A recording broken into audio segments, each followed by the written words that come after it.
Hey everybody, welcome to the final chapter. Took me long enough. All morning I've been singing this song. Like, it's the final chapter. Anyways, let's see what happens with Narcissus and Goldmund. I wonder if it's gonna end in some drama or like some real serene human understanding. Let's see. For 2 years, Goldman worked on this group, and from the second year on, he was given Eric as an apprentice. In the balustrade for the staircase, he created a small paradise. With ecstasy, he carved a graceful wilderness of trees, brush, and herbs, with birds in the branches, and the heads and bodies of animals emerging everywhere. In the midst of this peacefully sprouting primitive garden, he depicted several scenes from the life of the patriarchs. This industrious life was rarely interrupted. There was seldom a day now when working was impossible for him, when restlessness or boredom made him disgusted with his art. But when he did feel bored or restless, he'd give his apprentice a chore and walk or ride into the countryside to breathe in the memory-filled perfume of the free and wandering life of the forest, or visit a peasant's daughter, or hunt, or lie for hours in the green, staring into the vaulted halls of treetops, into the sprouting wilderness of ferns and juniper. He would always return after a day or two. Then he'd attack his work with renewed passion, greedily carve the luxuriant herbs, gently, tenderly coax human heads from the wood, forcefully cut a mouth, an eye, a pleated beard. Beside Eric, only Narcissus knew the statues, and he came often to the workshop, which at times was his favorite place in the cloister. He looked on with joy and astonishment. Everything his friend had carried in his restless, stubborn, boyish heart. I feel like I'm reading poorly today, but whatever. Everything his friend had carried in his restless, stubborn, boyish heart was coming to flower. There it grew and blossomed, a creation, a small, surging world, a game perhaps, but certainly no less worthy a game than playing with logic, grammar, and theology. Pensively, he once said, "I'm learning a great deal from you, Goldmund. I'm beginning to understand what art is. Formerly, it seemed to me that, compared to thinking and science, it could not be taken altogether seriously. I thought something like this. Since man is a dubious mixture of mind and matter, since the mind unlocks recognition of the eternal to him, while matter pulls him down and binds him to the transitory, he should strive away from the senses and toward the mind if he wishes to elevate his life and give it meaning. I did pretend, out of habit, to hold art in high esteem, but actually I was arrogant and looked down upon it. Only now do I realize how many paths there are to knowledge, and that the path of the mind is not the only one, and perhaps not even the best one. It is my way, of course, and I'll stay on it. But I see that you, on the opposite road, on the road of the senses, have seized the secret of being just as deeply... Wait, my eye, like the words got all twisted on the page. Okay. I did pretend out of habit to hold art in high esteem, but actually I was arrogant and looked down upon it. Only now do I realize how many paths there are to knowledge, and that the path of the mind is not the only one, and perhaps not even the best one. It is my way, of course, and I'll stay on it. But I see that you, on the opposite road, on the road of the senses, have seized the secret of being just as deeply, and can express it in a much more lively fashion than most thinkers are able to. Now you understand, Goldman said, that I can't conceive of thoughts without images? I have long since understood it. Our thinking is a constant process of converting things into abstractions, a looking away from the sensory, an attempt to construct a purely spiritual world, whereas you take the least constant, the most mortal things to your heart, and in their very mortality show the meaning of the world. You don't look away from the world, you give yourself to it, and by your sacrifice to it, raise it to the highest, a parable of eternity. We think you try to come closer to God by pulling the mask of the world away from his face. You come closer to him by loving his creation and recreating it.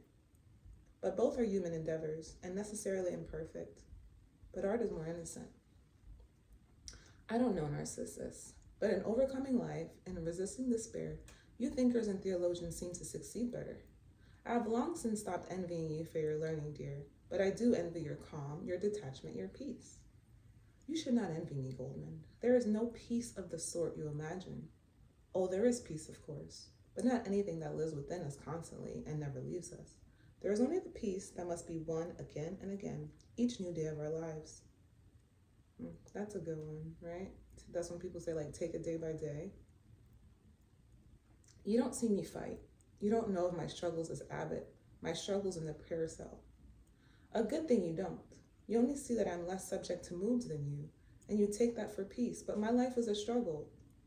It is struggle and sacrifice like every decent life, like yours too. I bet, like, sometimes I guess you look at other people and you're like, oh, I wish I could be like them. They look so this, so that, but you don't know what, everyone's going through their own thing. Let's not quarrel about it, Narcissus. You don't see all my struggles either. And I don't know whether or not you're able to understand how I feel when I think that this work will soon be finished, that it will be taken away and set in its place. Then I will hear a few praises and return to a bare workroom, depressed about all the things that I did not achieve in my work, things you others can't even see. And inside I'll feel as robbed and empty as the workshop. That may be so, said Narcissus. Neither of us can ever understand the other completely in such things. But there is one realization. All men of good will share it. In the end, our works will make us feel ashamed. We have to start out again, and each time the sacrifice has to be made anew. A few weeks later, Goldmund's big work was finished and set in its place. An old experience repeated itself. His work became the possession of others, was looked at, judged, praised, and he was lauded, honored, but his heart and his workshop stood empty, and he no longer knew whether the work had been worth the sacrifice. On the day of the unveiling, he was invited to the father's table for a festive meal at which the oldest wine of the house was served. Goldmund enjoyed the excellent fish and venison, and even more than by the old wine was warmed by the interest and joy of Narcissus, who praised him and honored his work. A new work, which the abbot had asked for and ordered, was already sketched out, an altar for the Mary Chapel in Newsel, which belonged to the cloister, and in which a father from Maria Braun officiated as priest. For this altar, Goldmund wanted to take a statue of the Madonna and to eternalize in her one of the unforgettable figures of his youth, beautiful, fearful Lydia, the knight's daughter. Otherwise, this commission was of little importance to him. It seemed suitable to him for Eric's assistant project. If Eric did well, he'd have a good permanent partner who could replace him, free him to do those works that alone were so close to his heart. With Eric, he chose the wood for the altar and had him prepare it. Often Goldmund left him alone. He had resumed his roaming, his long walks in the woods. Once he was absent for several days, and Eric notified the abbot, who also feared that Goldmund might have left for good. But he came back, worked for a week on the statue of Lydia, then began to roam again. He was troubled. Since the completion of his big work, his life had been in disorder. He missed early mass. He was deeply restless and dissatisfied. Now he often thought of Master Nicholas and wondered if he himself would not become soon what Nicholas had been, a hard-working and settled master in his craft, but unfree and unyoung. Recently, a small adventure had given him food for thought. On one of his wandering days, he had found a young peasant girl named Franziska, whom he liked. He had tried to charm her, had employed all the art of seduction he knew. The girl listened gladly to his chatting, laughed delighted at his jokes, but she refused his advances, and for the first time he realized that, to a young woman, he seemed an old man. He had not gone back, but he had not forgotten. Franziska was right. He was older. He felt it himself. And it was not because of a few premature gray hairs and a few wrinkles around his eyes, but rather something in his being, in his mind. He found himself old, found that he had become strangely similar to Master Nicholas. With ill humor, he observed himself and shrugged. He had grown cautious and tame. He was no longer an eagle or a hare. He had become a domestic animal. When he roamed about now, he was looking for the perfume of the past, for memories of his former adventures rather than for new freedom. Like a dog, he looked longingly and distressfully for the lost scent. And after he had been away for a day or two, loafed a bit and caroused, Something drew him irresistibly back. He had a bad conscience. He felt his workshop waiting for him. He felt this workshop waiting for him, felt responsible for the altar he had begun, for the prepared wood for his assistant Eric. He was no longer free, no longer young. He made a firm resolution. After the Lydia Mary was finished, he wanted to go on a trip and try wandering once more. It was not good to live in a cloister for so long, with men only. It might be good for monks, but not for him. One could speak intelligently with men, and they understood an artist's work. But all the rest, chatting, tenderness, games, love, pleasure, without thought, did not flourish among men. For that, one needed women, wandering freedom, and ever new impressions. Everything around him was a little gray and serious here, a little heavy and manly, and he had become contaminated. It crept into his blood. The thought of a trip consoled him. He kept to his work courageously in order to be free sooner. And as Lydia's figure gradually came toward him out of the wood, as he draped the strict folds of her dress over her knees, a deep, painful joy overtook him, a nostalgic falling in love with the image, with the beautiful, shy girl figure, with his memory of that time, with his first love, his first travels, his youth.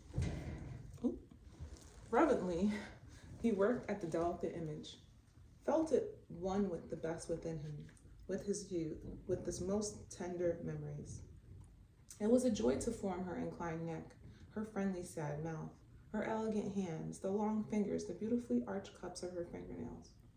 Eric, too, would stare at the figure with admiration and loving respect whenever he had a free moment. When she was almost finished, Goldmund showed her to the abbot. Narcissus said, "That is a beautiful work, my dear friend. We have nothing in the cloister that measures up to it. I must confess to you that I worried about you on several occasions during the last months. I saw that you were restless and disturbed, and when you disappeared and strayed away for more than a day, I sometimes thought, with sorrow, perhaps he's never coming back. And now you have carved this wonderful statue. I am happy for you and proud of you." "Yes," Goldmund said, "the statue turned out rather well. But now listen to me, Narcissus. In order to make this a good statue, I needed my entire youth, my wandering, my love affairs, my courtship of many women. That is the source at which I have drunk. Soon the well will be empty. I feel dry in my heart. I'll finish this, Mary, but then I'll take a good long vacation. I don't know for how long. I'll retrace my youth and all that was once so dear to me. Can you understand that? Well, yes. I know I was your guest, and I've never taken any payment for my work here." "I often offered it to you," interrupted Narcissus. "Yes, and now I'll accept it. Oh, he needs money for his vacation." "I'll have new clothes made, and when they're ready, I'll ask you for a horse and a few gold pieces, and then I'll ride out into the world. Say nothing, Narcissus, and do not be sad. It is not that I don't like it here anymore. I couldn't be better off anywhere else. Something else is at stake." His sense of self is at stake, huh? "Will you fulfill my wish?" They spoke about it no more. Goldmund had made for himself a plain riding outfit and boots, and as summer drew near, he completed the merry figure as though it were his last work. With loving care, he gave the hands, the face, the hair, their finishing touch. And might almost have seen that he was prolonging his work, that he was quite happy to be slightly delayed again and again by these final delicate touches to the figure. Days passed, and always there was something new for him to arrange. Although Narcissus felt deeply sad about the approaching farewell, he sometimes smiled a little about Goldmund being in love, about his not being able to tear himself away from the Mary statue. But one day Goldmund surprised him. Suddenly he came to take his leave. He had made up his mind during the night. In his new clothes, with a new cap, he came to Narcissus to say goodbye. He had already confessed and communed some time ago. Now he had come to bid farewell and be giving the blessing for the road. The leave-taking came hard to both of them, and Goldmund acted with a brusqueness and indifference he did not feel in his heart. "Will I ever see you again?" asked Narcissus. "Oh, yes. If your pretty nag does not break my neck, you will certainly see me again." Besides, without me, there wouldn't be anyone left to call you Narcissus and cause you to worry. Oh no, I thought this was the lap chapter. It's actually chapter 20. This is chapter 19. Oh, the penultimate chapter. I feel like I'm rushing through to try to get to finish, and now I'm a little disappointed that there's another chapter. Eek. Okay, let's just keep going. So don't fear. Yes, and don't forget to keep an eye on Eric. And let no one touch my statue. She must remain standing in my room. And as I have said before, and you are not to let the key out of your hand. Are you looking forward to the journey? Goldmund blinked. Well, I was almost looking forward to it. That's quite true. But now that I'm about to ride off, it feels less amusing than one might think. You laugh at me, but I don't like going away. And this dependence does not please me. It's like an illness. Young, healthy men don't have that. Master Nicholas was that way too. Well, let's not chat about useless stuff. Bless me, dear friend. I want to leave. He rode off. In his thoughts, Narcissus was greatly concerned about his friend. He worried about him and missed him. Would he ever come back? Now the strange and lovable person was again following his crooked, will-less path, roaming the world with desire and curiosity, following his strong dark drives, stormy and insatiable, a grown child. Might God be with him. Might he come back safe and sound. Again he would fly hither and thither, the butterfly, commit new sins, seduce women, follow his instincts, would perhaps again be involved in murder, danger, and imprisonment, and might perish that way. How much worry this blond boy caused on. He complained about growing old, all the while looking out of such boyish eyes. How one had to fear for him, and yet, deep down in his heart, Narcissus was happy about Goldmund. It pleased him very much that the stubborn child was so difficult to tame, that he had such caprices, that he had been broken out again to shake off his antlers. Every day the abbot's thoughts returned, at one time or another, to his friend, with love and longing, gratitude and worry, occasionally also a doubt and self-reproach. Should he not perhaps have shown his friend more clearly how much he loved him? How little he wished him to be other than he was? How rich he had become through his being and his art? He had not said much about it, perhaps not enough. Who could tell him if he might not have been able to keep him? But he had not only been enriched by Goldmund, he had also grown poorer because of him, poorer and weaker, and it was certainly good that he had not shown that to his friend. The world in which he lived had made his home, his world, his cloister life, his priestly office, his scholarly being, his well-constructed thought edifice. All this had often been shaking into its foundations by his friend and was now filled with doubt. Certainly, seen from the point of view of the cloister, from the view of the reason and morality, his own life was better, righter, steadier, more orderly, more exemplary. It was a life of order and strict service and unending sacrifice, a constantly renewed striving for clarity and justice. It was much purer, much better than the life of an artist, vagrant, and seducer of women. But seen from above, with God's eyes, was this exemplary life of order and discipline, of renunciation of the world, of the joys of the senses, of remoteness from dirt and blood, of withdrawal into philosophy and meditation any better than Goldmund's life? Had a man really been created to live a regulated life, with hours and duties indicated by prayer bells? Had man really been created to study Aristotle and St. Thomas, to know Greek, to extinguish his senses, to flee the world? Had God not created him with senses and instincts, with blood-colored darknesses, with the capacity for sin, lust, and despair? These were the questions around which the abbot's thoughts circled when they dwelt on his friend.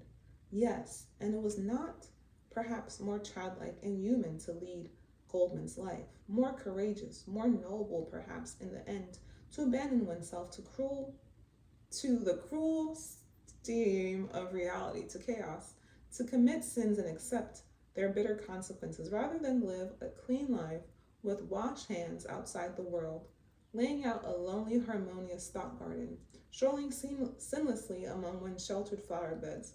Perhaps it was harder, braver, nobler to wander through forests and along the highways with torn shoes, to suffer sun and rain, hunger and need, to play with the joys of the senses and pay for them with suffering. At any rate, Goldmund had shown him that a man destined for high things can dip into the lowest depths of the bloody, drunken chaos of life, and soil himself with much dust and blood without becoming small and common, without killing the divine spark within himself, that he can err through the thickest darkness without extinguishing the divine light and the creative force inside the shrine of his soul. Narcissus had looked deeply into his friend's chaotic life, and neither his love for him nor his respect for him had dwindled. Oh no. Since he had seen those miraculous still life images, radiant with inner harmony, come into being under Goldmund's stained hands, those intent faces glowing with spirit, those innocent plants and flowers, those employing our blessed hands, all those audacious, gentle, proud, or sacred gestures. Since then, he knew very well that an abundance of light and the gifts of God dwelt in the fickle heart of this artist and seducer. It had been easy for him to seem superior to Goldmund in their conversations, to oppose his discipline and intellectual order to his friend's decisions. Was not every small gesture of one of the Goldmund's figures, every eye, every mouth, every branch and fold of his grown worth more? Was it not more real, alive, and irreplaceable than everything a thinker could achieve? That's a good question. Had not this artist, whose heart was so full of conflict and misery, fashioned symbols of need and striving for innumerable people, contemporary and future figures, to which the reverence and respect, the deepest anguish, and the longing of countless people would turn for consolation, confirmation, and strength? And those are some good questions, Narcissus. Smiling and sad, Narcissus remembered all the times since their early youth when he had guided and taught his friend. Gratefully, his friend had accepted, always admitting Narcissus's superiority in guidance. And then, quietly, he had fashioned his works, born of the tempest and suffering of his ragged life. No words, no instructions, no explanations, no warnings, but authentic, heightened life. How poor he himself was by companion, with his knowledge, his cloistered discipline, and dialectics. These were the questions around which his thoughts turned, just as he had once, many years ago, intervened roughly, almost brutally, in Goldmund's youth and placed his life in a new sphere. So his friend had preoccupied him since his return, had shaken him, had forced him to doubt and self-examination. He was his equal. Narcissus had given him nothing that had not been given back to him many times over. The friend who had ridden off left him much time for thought. Weeks passed. The chestnut tree had long since lost its blossoms. The milky light green beech leaves had long since turned dark, firm, and hard. The storks long since had hatched their young on the entrance tower and taught them to fly. The longer Goldmund stayed away, the more Narcissus realized how important he had been to him. He had several learned fathers in the house, an expert on Plato, an excellent grammarian, and one or two subtle theologians, and there among the monks a few faithful, serious, honest souls. But he had no equal, no one with whom he could seriously measure himself. This irreplaceable thing only Goldmund had given him. It was hard to renounce it again now. He thought of his absent friend with longing. Often he went to the workshop to encourage the assistant Eric, who continued working at the altar and eagerly awaited his master's return. Sometimes the abbot unlocked Goldmund's room, where the Mary figure stood, lifted the cloth from the figure carefully, and stayed with her for a while. He knew nothing of the figure's origin. Goldmund had never told him Lydia's story, but he felt everything. He saw that the girl's form had long lived in Goldmund's heart.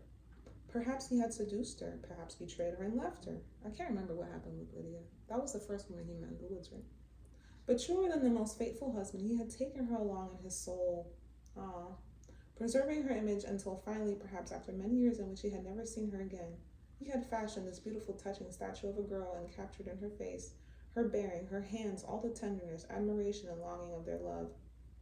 He read much of his friend's history, too, in the figures of the lectern pulpit in the refectory. It was of the story of the wayfarer, of an instinctive being, of a homeless, faithful man. But what had remained of it here was all good and faithful, filled with living love. How mysterious this life was, how deep and muddy its waters ran, yet how clear and noble what emerged from them. Narcissus struggled. He mastered himself.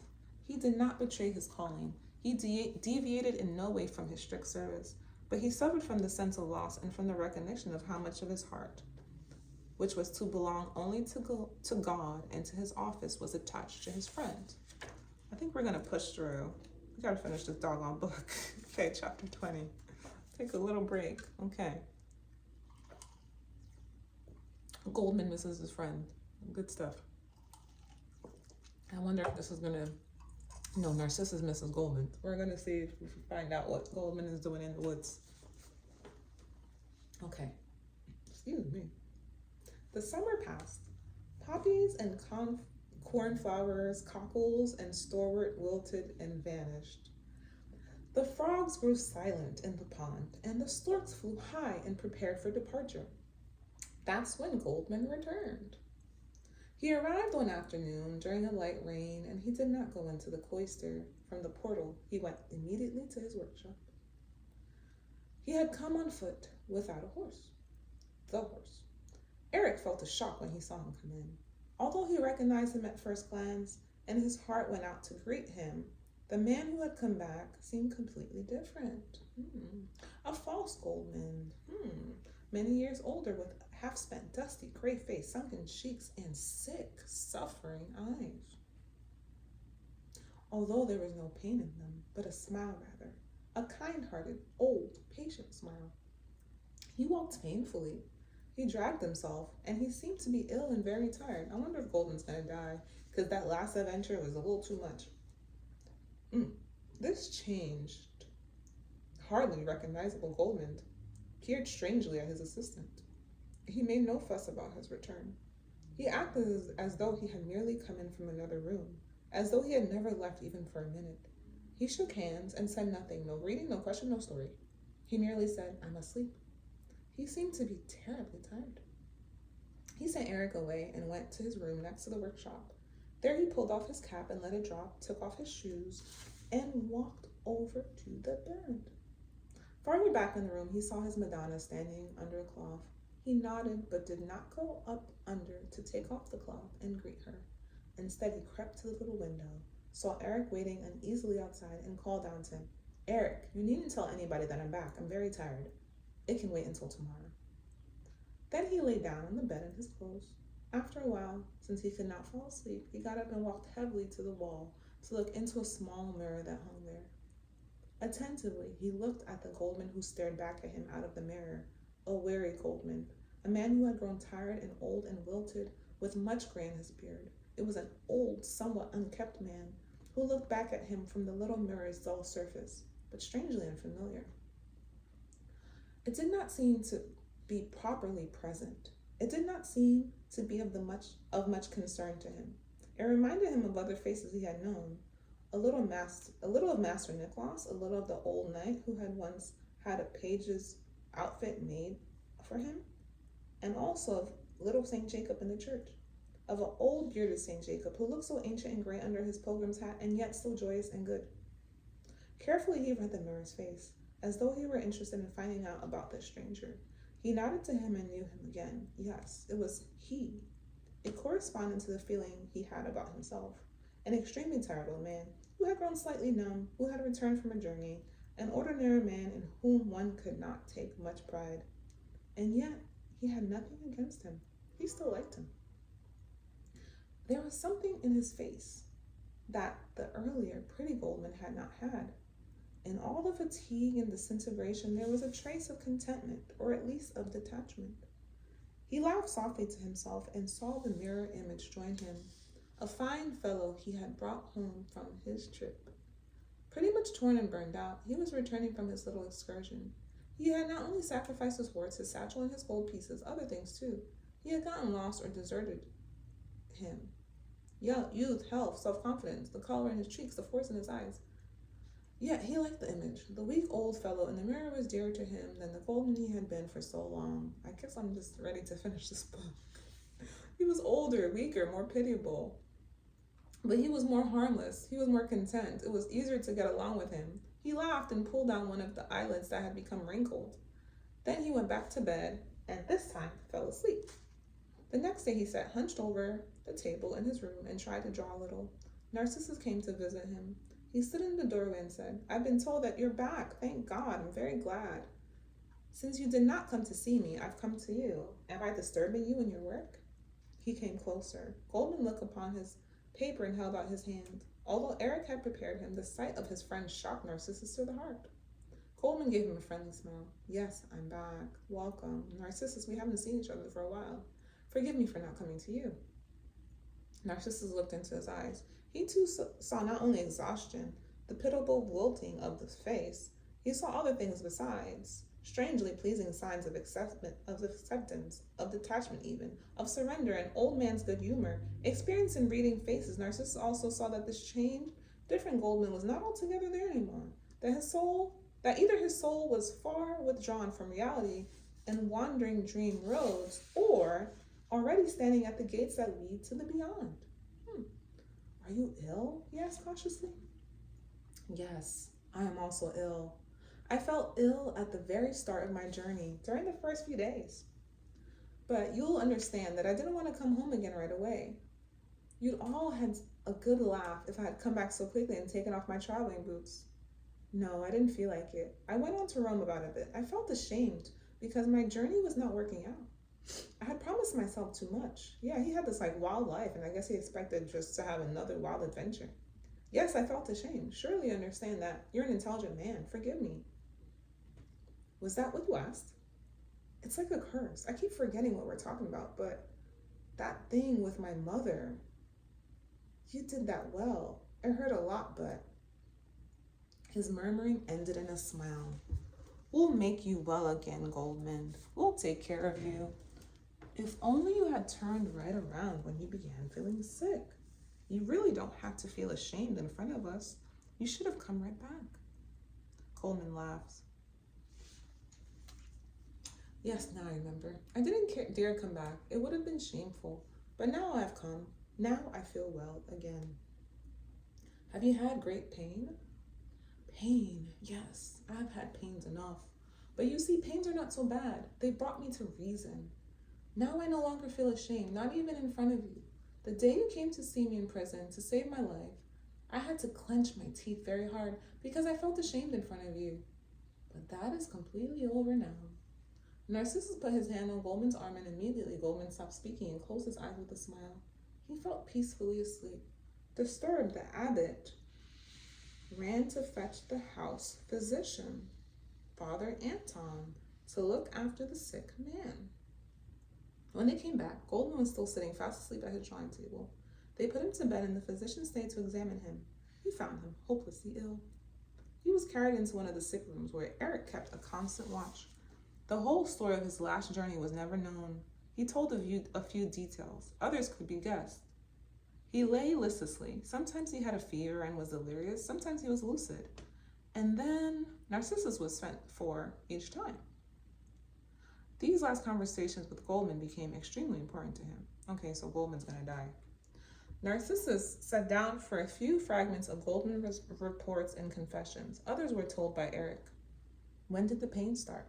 At the very beginning of my journey, I was riding in the forest and fell with my horse into a brook where I lay the whole night in cold water. I must have broken several ribs. Ever since, I had pains in my chest, and that time I was not very far from here, but I didn't want to turn back. That was childish, I know, but I thought I would look foolish, so I rode on. And when I could ride no longer because it hurt too much, I sold the horse, and then I was in a hospital for a long time. So why didn't they fix him at the hospital? I'll stay here now, Narcissus. I'll never ride off again. No more wandering, no more dancing, no more women. Oh, otherwise I'd stayed away much longer, years longer. But when I saw that there was no joy out there for me anymore, I thought, before I go under, I want to draw a bit more. So he knew he was going to die, and he'd rather die with his friend and make a few more figures. One does want to have some pleasures after all. Narcissus said to him, I'm very glad you've come back. I've missed you very much. I thought of you every day, and I was often afraid that you would never want to come back. Goldmund shook his head. Well, the loss would not have been great. Narcissus, his heart burning with grief and love, slowly bent down to him, and now he did what he had never done in many years of friendship. He touched Narcissus's hair and forehead with his lips. I love a forehead kiss. There's something tender about a forehead kiss. Astonished at first and then moved, Goldmund knew what had happened. Goldmund, the abbot whispered into his ear. Forgive me for not being able to tell you earlier. I should have said it to you the day I came to see you in the prison from the bishop residences, or when I was shown your first statues, or at so many other times. Let me tell you today how much I love you, how much you've always meant to me, how rich you have made my life. It will not mean very much to you. You are used to love. It is not rare for you. So many women have loved you and spoiled you. For me, it is different. My life has been poor in love. I have lacked the best of life. Our Abbot Daniel once said to me that he thought I was arrogant. He was probably right. I am not unjust toward people. I make efforts to be just and patient with them, but I have never loved them. Of 2 scholars in the cloister, I prefer the one who is more learned. I have never loved a weak scholar in spite of his weakness. If I know nevertheless what love is, it is because of you. I have been able to love you, you alone among all men. You cannot imagine what that means. It means a well in a desert, a blossoming tree in the wilderness. It is thanks to you alone that my heart has not dried up. That is a place within me remained open to grace. Goldmund smiled happily. He was slightly embarrassed. With the soft, calm voice he had during his lucid hours, he said, when you saved me from the gallows that day, and we were riding home, I asked you about my horse Bless, and you knew what happened to him. That day, I saw that you, who had never known one horse from another, had taken care of my little Bless. I understood that you had done it because of me, and I was very happy about it. Now I see that it was really so, that you really do love me. But I have always loved you, Narcissus. Half of my life was spent courting you. I knew that you too were fond of me, but I never dared hope that you would tell me someday. You're such a proud man. You give me your love in this moment when I have nothing left, when wandering and freedom, world and women have abandoned me. I accept it and I thank you for it. The Lydia Madonna stood in the room watching. Do you think constantly of death? Asked Narcissus. Yes, I think of it and what has become of my life. As a young man, when I was still your pupil, I wished to become as spiritual as you were. You showed me that I had no calling for it. Then I threw myself into the other side of life, into the world of senses, and women made it easy for me to find my joys there.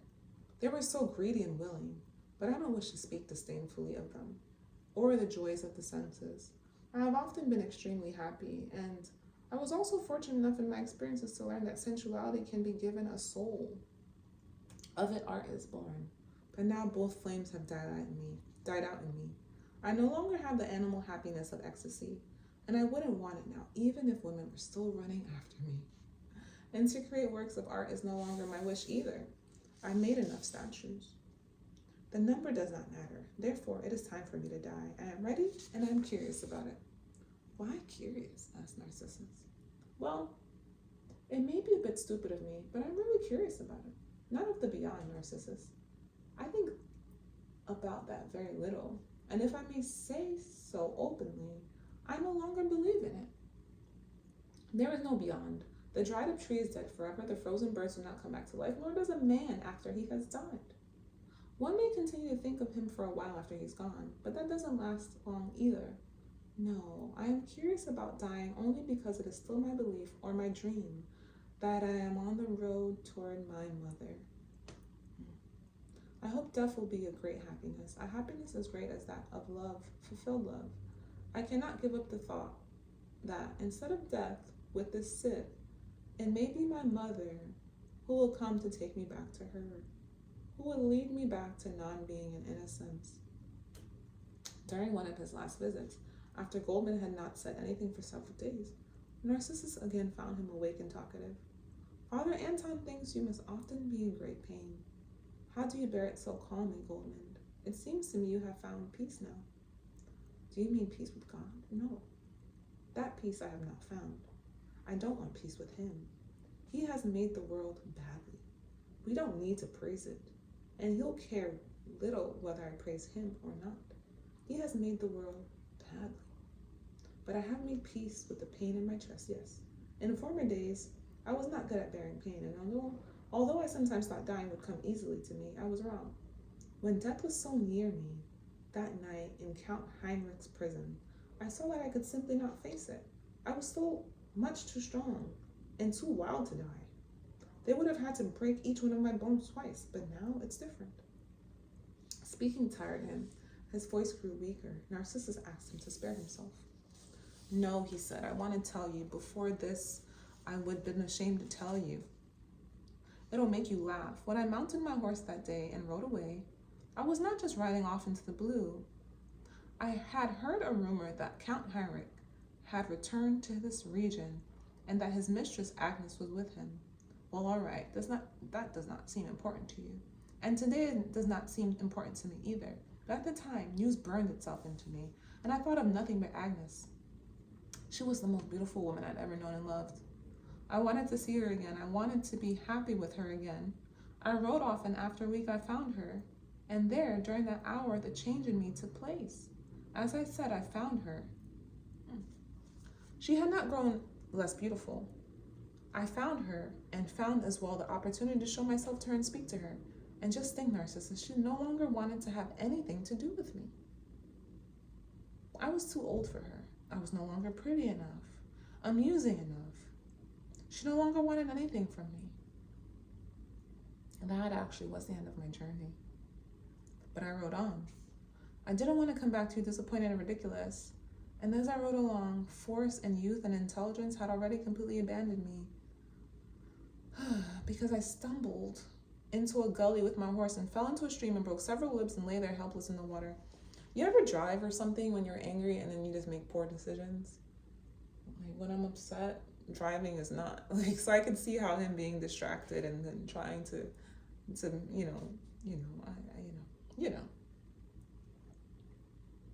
Okay. That's when I first learned about real pain. As I fell, I felt something break inside my chest, and the break pleased me. I was glad to hear it. I was content with it. I lay there in the water and knew that I was about to die, but everything was completely different from that night in the Count's prison. I had nothing against it. Dying no longer seemed terrible to me, and I felt those violent pains which I've often had since, and with them, I had a dream or a vision, whatever you want to call it. I lay there and had burning pains in my chest and was defending myself against them and screaming when I heard a laughing voice. A voice I had not heard since childhood. It was my mother's voice. A deep, womanly voice, full of ecstasy and love. And then I saw that it was that she was with me, holding me in her lap, and that she had opened my breast and put her fingers between my ribs to pluck out my heart. When I saw and understood that, it no longer hurt. And now when the pains come back, they are not pains. They are not enemies. They are my mother's fingers taking my heart out. She works hard at it. Sometimes she presses down and moans as though in ecstasy. Sometimes she laughs and hums tender sounds. Sometimes she is not with me, but high above in heaven. And I see her face among the clouds as large as a cloud. She floats there, smiling sadly. And her sad smile pulls at me and draws my heart out of my chest. Again and again he spoke of her, of his mother. Do you remember? He murmured on one of the last days. I had completely forgotten my mother until you conjured her up again. That day, too, it hurt very much, as though animal jaws were tearing at my intestines. We were still young then, pretty young boys, but even then my mother called me and I had to follow. She is everywhere. She is Lise, the gypsy. She was Master Niklaus's beautiful Madonna. She was life, love, ecstasy. She was fear, hunger, instinct. She is now death.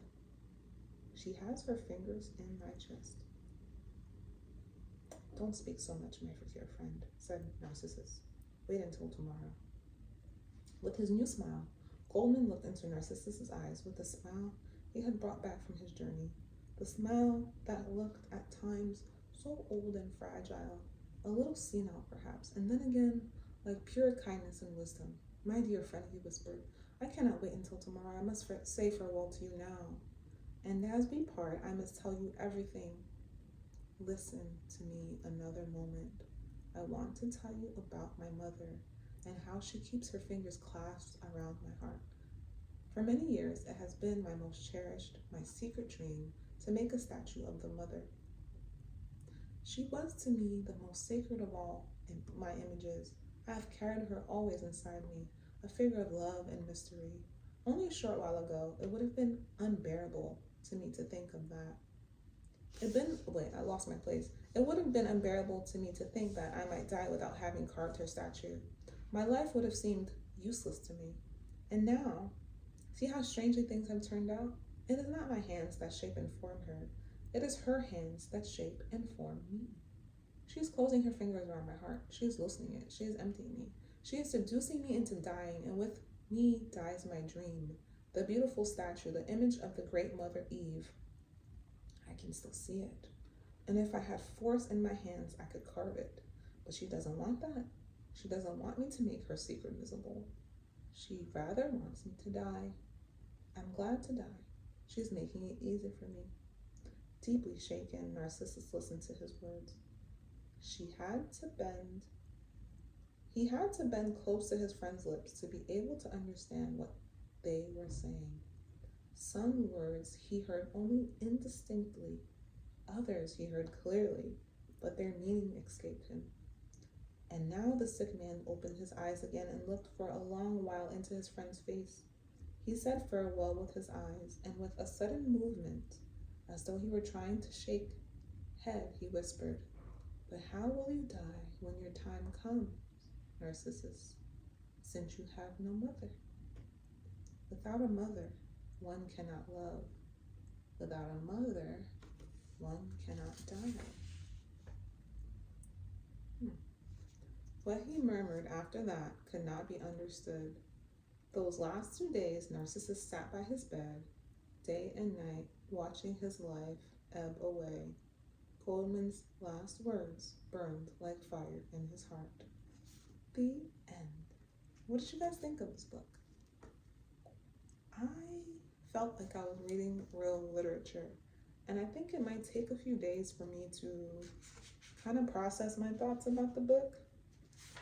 But this idea of mother, I guess, shaped Goldmund, of friendship, of love, and this empty place in your heart if your mother relationship isn't, what you need. Anyways, have a great day. Bye.